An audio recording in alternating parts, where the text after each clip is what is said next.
What's up, YouTube? This is Too Raw for TV. All right, so before I get into this video, I want to give a big shout out to the brother Aram for the donation to the channel via the PayPal. Much respect to him for showing love to Too Raw for TV.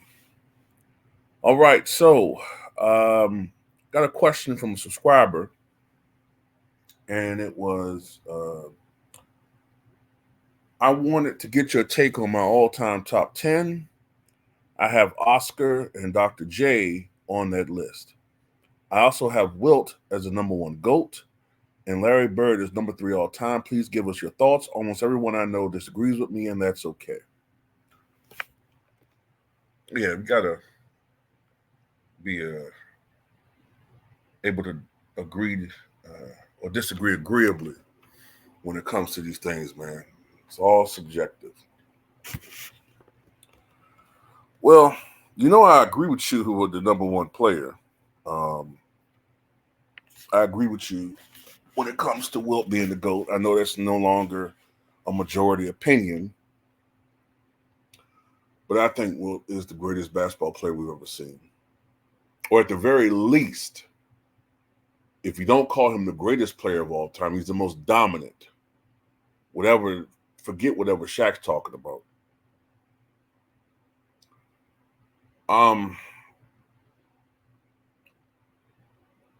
I can definitely see that you're heavily influenced by the players that you grew up watching. Oscar Robertson, Dr. J. To be honest with you, when you combine his ABA and NBA career, Dr. J is pretty much a top 10 player. I mean, when you combine his NBA and ABA career, 30,000, when he eclipsed 30,000 career points, when you combine both leagues, he did that. I believe it wasn't his last game he did that in the regular season, or it was either his last regular season game or next to last. And when he did that in 1987, at the time, he was just only the third player in the history of pro basketball to do that, following Wilt Chamberlain and Kareem Abdul-Jabbar. So that shows you how historic he was at that particular time. Now, mind you, the first two guys were pivot men, but it's not like Julius Erving shot a lot of threes. Not to mention the fact that, he wasn't the greatest outside shooter, but he was efficient. He shot over 50% from the floor for his career, and he could knock down open jump shots. He got to the point where he could knock them down. You know what I mean? He wasn't Ricky Pierce. He wasn't prime Michael Jordan from mid-range, but he could knock them down.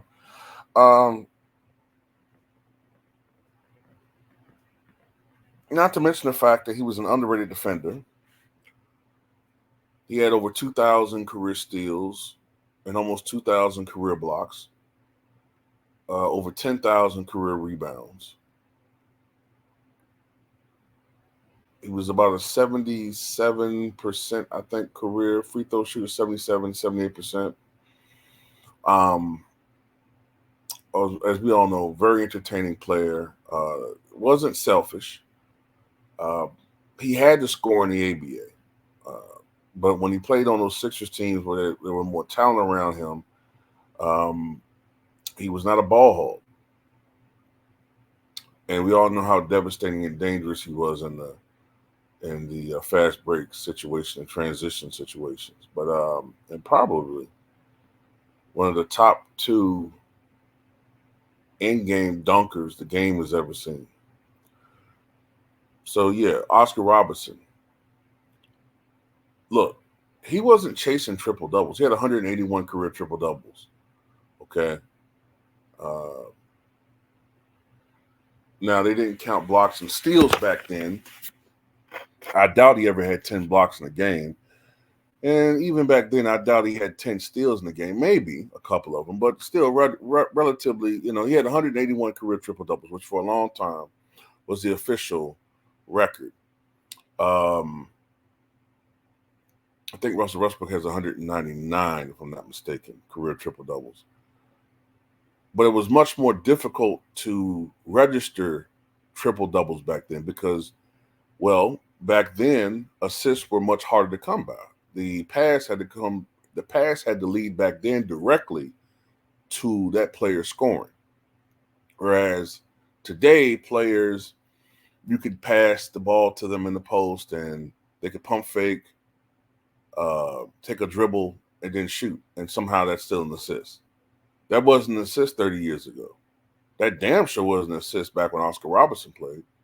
So because, if he had played, if the rules were as lenient back then as far as ball handling, as far as traveling, as far as what constitutes an assist, fouls, man, can you imagine what these guys would have put up back then?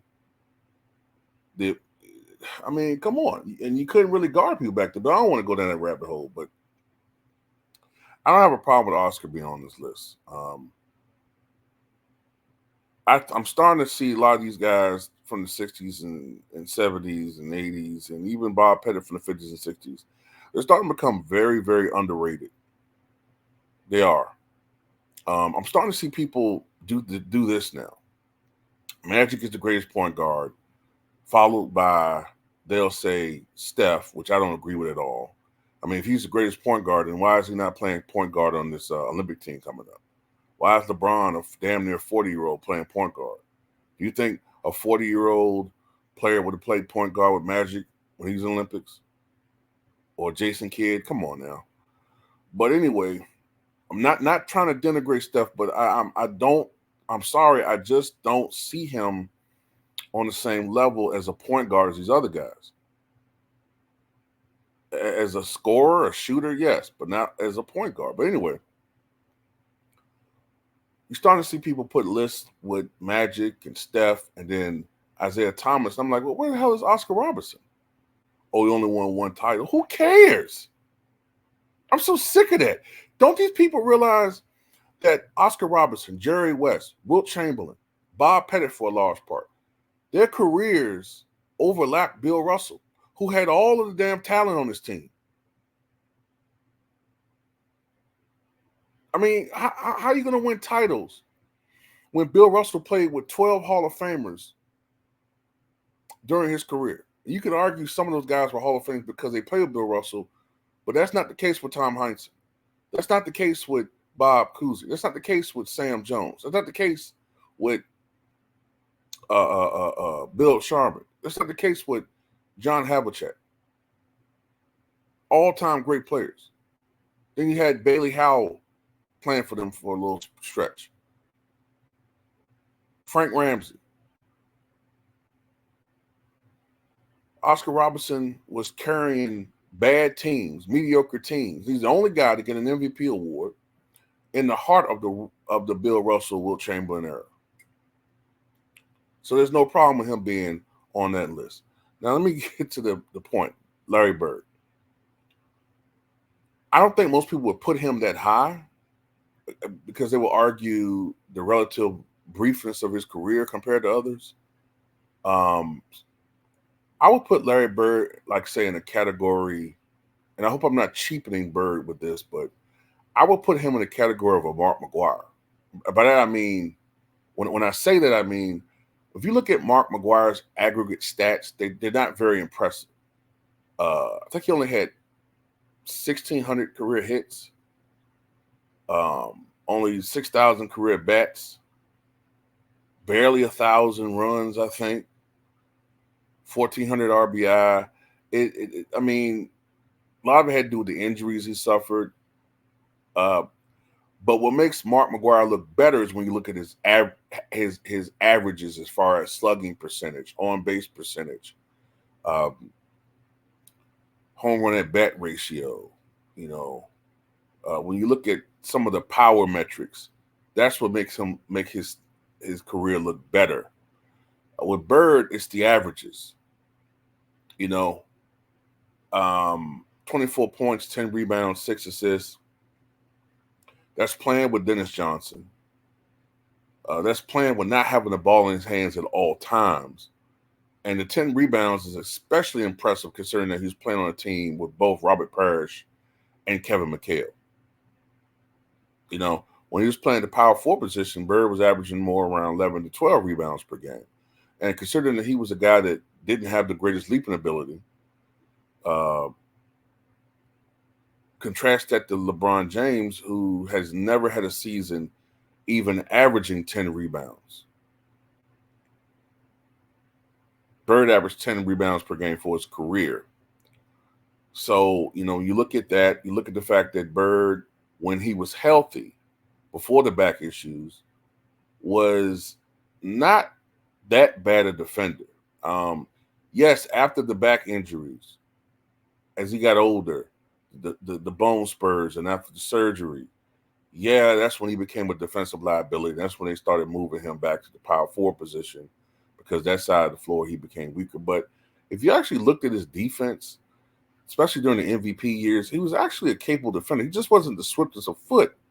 But then again, he was, when you look at him on defense, he was actually faster than Luka Doncic. Luka Doncic has much slower foot speed on defense than Larry Bird. But Bird had some of the same intangibles. Bird was not necessarily that fast, but he was unpredictable, and he was very, very skilled. Although Bird was noted for being able to shoot threes, he was more of a mid-range shooter, but he could score in the post, obviously. He could make big shots. You know, one of the premier clutch performers, if not the premier clutch performer of the 80s. I think he was the clutch performer of the 80s.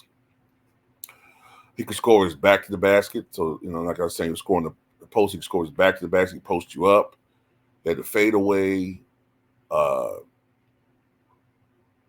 The uncommon range for the era he played in. You know, he could shoot out back then with comfort to 25 feet, sometimes out to 30 feet. He'd light up great defenders. It didn't matter how big a guy was. You could put Xavier McDaniel on him, who was 6'9" and 230, eventually 250. You could put, you know, a lockdown defender on Bird. He was so wily and so unpredictable at times. And what made Bird dangerous is he can be effective without necessarily scoring. Bird could be having an off game, but he'll kill you with his passing. He would enhance others on the floor. Pick you apart with his passing, or when he was healthy, his rebounding. You know, or he had an extraordinarily high basketball IQ. And he was one of the game's foremost trash talkers. So he would, you know, dehumanize guys on that side of the floor with his trash talking. I mean, that almost was like his greatest defensive ability, was to psychologically destroy people. I mean, if you put a guy like Larry Bird in the NBA today, man, these players would be crying to the damn league. You know. So look, from a skill standpoint, I don't have a problem with you putting Larry Bird right there. I just think most people wouldn't put him there because, you know what I'm saying, unfortunately, he started breaking down by the time he was 32 years old. Maybe if he played today, maybe, you know what I'm saying, he would have never been digging what was it? The roadway at his mother's house, I think it was. That's when he hurt his back. Maybe if he didn't play in that softball game and mess up his finger, he'd have been an even better shooter. He was already a great shooter. Shot 49.6% from the floor for his career, 37.6% from beyond the arc. As a matter of fact, if you go from 1985 to 1992, when he really began to shoot the three, he shot it at a great clip his rookie year, but then from 80 to 85 or 80 to 84, one of the two, he didn't really shoot the three that much. But from 84, 85 to 92, Bird shot nearly 40% from downtown. In that era, that's incredible. When you look at the league averages around 28, 30, 32, 33% when he left in around 92, to shoot that high of a percentage was tremendous. That's like a guy shooting in the mid 50s today as far as percentage, or 50% from three. But yeah, that's my take on it, man. I don't have a problem with you having Larry Bird right there.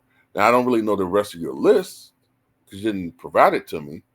I'm assuming Michael Jordan might be number 2 or number 4. I think he's number 2, if I'm not mistaken, from engaging with you. And I'm pretty sure Bill Russell's probably in your top 5. I kind of go back and forth with Bill Russell, man, because on the one hand, I recognize the 11 titles. That means something. I recognize that he is probably the greatest defensive player the game has ever seen. And those things do mean something. The man averaged 22.5 rebounds per game for his career. He averaged an NBA record 24.3 rebounds per game during the postseason. Had over 4,000, I think it was 4,160 rebounds in the postseason, I think it is, all-time record. Or was it 24.6 rebounds? I think it's 24.6 rebounds in the playoffs. So he definitely rose his game when it mattered. But when you look at the talent that he had around him, and when you look at the fact that in the finals in which he did dominate offensively, it was against lower tier centers. And we give Shaq criticism for that. Although some of the centers he dominated against, they weren't that bad, but they weren't Wilt Chamberlain or Willis Reed. And then you look at all the holes in his game offensively. He was a terrible post player offensively. I don't know. Sometimes I just don't know if I should put him that high. But anyway, salute to you for sharing your list. And tell me what you guys think.